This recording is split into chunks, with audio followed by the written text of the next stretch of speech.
In today's video, I'm going to teach you how to create a to-do list in Google Sheets. We'll start by opening Google Sheets in your web browser. If prompted, sign in so you can create and save your file.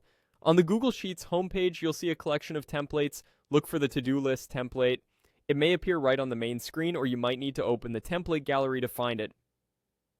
Click it once, and Google Sheets will create a new file based on that template so you can begin right away.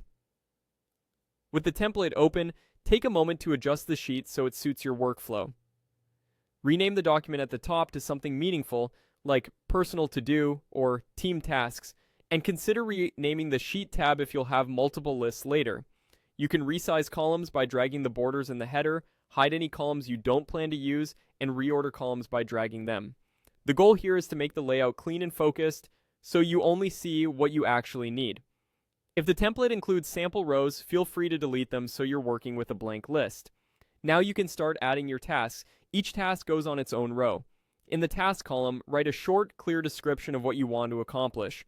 If there's a notes or details column, use it to capture context, like links, locations, or a quick reminder of what done looks like. Keep your wording specific and actionable so you can recognize at a glance what needs to be done without rethinking it later. Add the date for each task in the date column. You can type a date directly or click the small calendar icon to pick a date from the date picker, depending on your settings.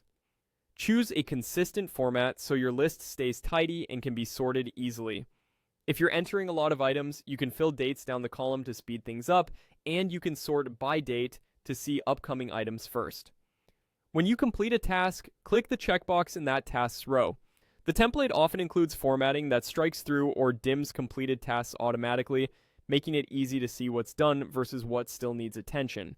If you accidentally check the wrong box, just click again to uncheck it. That's it. Open the template, adjust the layout, add your tasks, assign dates,